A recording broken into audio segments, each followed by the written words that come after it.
تو سنیے کہ اللہ تعالیٰ نے خیر و بھلائی عطا فرمائی، چنانچہ انہوں نے آپ صلی اللہ علیہ وسلم کے سامنے انا انزلناہ فی لیلۃ القدر کی پوری سورت پڑھی، جس کے ذریعے یہ عظیم بشارت عطا فرمائی گئی کہ لیلۃ القدر جو آپ صلی اللہ علیہ وسلم کو اور آپ کی پوری امت کو عطا کی گئی ہے، اس چیز سے بہتر ہے جس کے لیے آپ صلی اللہ علیہ وسلم اور آپ کی امت متعجب اور متمنی ہے۔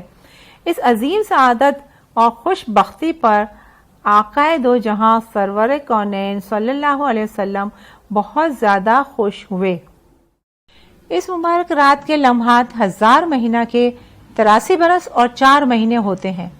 اس رات میں اللہ رب العزت کی رحمت خاص کی تجلی آسمان دنیا پر غروب آفتاب کے وقت سے صبح تک ہوتی ہے۔ اس شب میں ملائکہ اور ارواح طیبہ صالحہ اور عابدین سے ملاقات کے لیے اترتی ہیں۔ اسی مقدس رات میں قرآن کریم کا نزول شروع ہوا۔ یہی وہ شب ہے جس میں ملائکہ کی پیدائش ہوئی۔ اسی شب میں حضرت آدم علیہ السلام کا مادہ جمع ہونا شروع ہوا۔ اسی شب میں جنت میں درخت لگائے گئے۔ اس شب میں عبادت کا ثواب دوسرے اوقات کی عبادت سے کہیں زیادہ ہوتا ہے، اور یہی وہ مقدس شب ہے جس میں بندے کی زبان اور قلب سے نکلی ہوئی دعا بارگاہ رب العزت میں قبولیت سے نوازی جاتی ہے۔ شب قدر کو پوشیدہ رکھنا اور اس کی عدم تعین میں کیا حکمت ہے؟ شریعت نے واضح طور پر کسی شب کو متعین کر کے نہیں بتایا کہ لیلۃ القدر فلاں شب ہے، گویا اس شب کو پوشیدہ رکھا گیا ہے۔ اس کی وجہ یہ ہے کہ اگر واضح طور پر اس شب کی نشاندہی کر دی جاتی تو عبادات و اطاعت کی طرف لوگوں کا میلان نہ رہتا، بلکہ صرف اسی شب میں عبادت کر کے یہ سمجھ لیتے کہ ہم نے پورے سال کی عبادت سے بھی زیادہ ثواب حاصل کر لیا۔ اس لیے اس شب کو متعین نہیں کیا گیا تاکہ لوگ عبادات و اطاعت میں ہمہ وقت مصروف رہیں، صرف اسی شب پر اعتماد کر کے نہ بیٹھ جائیں۔ مجھ کم فہم کی سمجھ کے حساب سے ایک وجہ یہ بھی ہو سکتی ہے کہ انسان کی یہ فطرت ہے کہ اس کو جو چیز آسانی سے مل جاتی ہے وہ اس کی قدر نہیں کرتا۔ مثلا ہم پیدائشی مسلمان ہیں، ہمیں اپنے دین کی وہ قدر نہیں۔ اگر ہم نے اس کو تلاش کیا ہوتا اور جستجو اور محنت کے بعد اس دین میں داخل ہوئے ہوتے تو شاید ہم اس کے زیادہ اچھے قدردان ہوتے۔ لہذا شب قدر کو بھی پوشیدہ رکھا گیا ہے تاکہ مسلمان اس کو تلاش کرے، اور پھر اس کے بعد جب حاصل ہوگی تو اس کی خوشی بھی زیادہ ہوگی، اس کی قدر بھی زیادہ ہوگی، اور ہم اس سے مستفید بھی زیادہ ہو سکیں گے انشاءاللہ۔ آپ کے ذہن میں اس کی کوئی وجہ نظر آ رہی ہو تو آپ کمنٹس میں ضرور بتائیے۔ علماء لکھتے ہیں کہ جو شخص پورے سال عبادت الہی کے لیے شب بیداری کو اختیار کرے گا تو انشاءاللہ اسے شب قدر کی سعادت ضرور حاصل ہوگی۔ اسی لیے کہا گیا ہے کہ ترجمہ یعنی جس شخص نے رات کی قدر نہ پہچانی، یعنی عبادت الہی کے لیے شب بیداری ہی نہیں کی، وہ لیلۃ القدر کی عظمت و سعادت کو کیا پہچان پائیں گے۔ شب قدر کی علامات۔ حضرت عبادہ بن صامت رضی اللہ تعالیٰ عنہ نے حضور اکرم صلی اللہ علیہ وسلم سے شب قدر کے بارے میں دریافت کیا تو آپ صلی اللہ علیہ وسلم نے ارشاد فرمایا کہ رمضان کی آخری عشرے کی طاق راتوں میں ہے، 21، 23، 25، 27 اور 29، یا رمضان کی آخری رات میں۔ جو شخص ایمان کے ساتھ ثواب کی نیت سے اس رات میں عبادت کرے اس کے پچھلے سب گناہ معاف ہو جاتے ہیں۔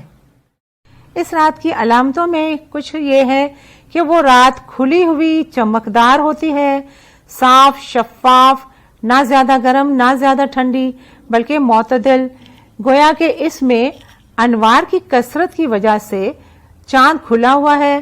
اس رات میں صبح تک آسمان کے ستارے شیاطین کو نہیں مارے جاتے۔ نیز اس کی علامتوں میں سے یہ بھی ہے کہ اس کے بعد کی صبح کو آفتاب بغیر شعاع کے طلوع ہوتا ہے، ایسا بالکل ہموار ٹکیا کی طرح ہوتا ہے جیسے کہ 14ویں رات کا چاند۔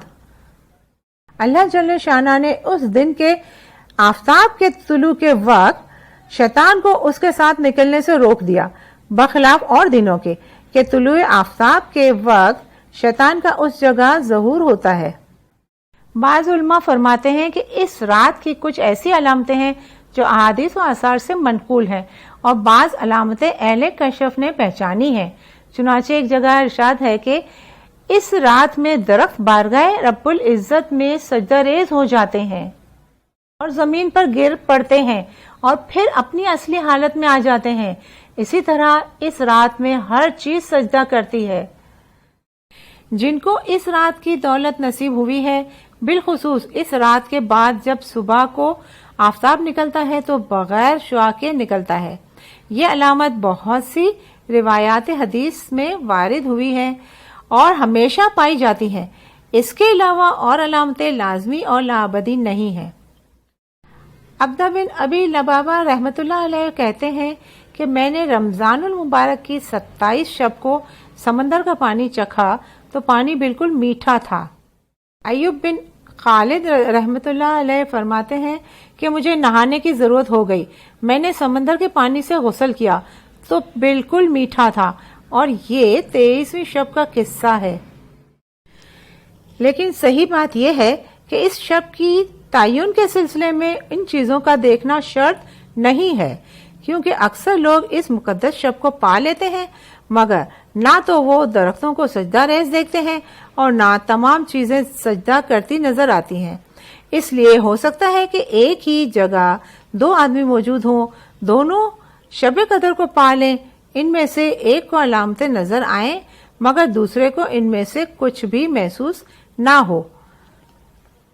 بہرکیف سب سے بڑی علامت تو یہ ہے کہ اس مقدس رات میں عبادت الہی و ذکر و مناجات، خضوع و خشوع اور حضور و اخلاص کی توفیق حاصل ہو جائے تو جانیے کہ یہ عظیم سعادت حاصل ہو گئی۔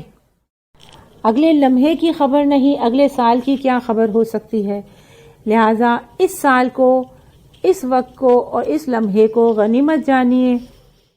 وہ شخص بہت بد نصیب ہے جس کو رمضان بھی ملا، شب قدر بھی ملی، مگر وہ اپنی مغفرت نہ کروا سکا۔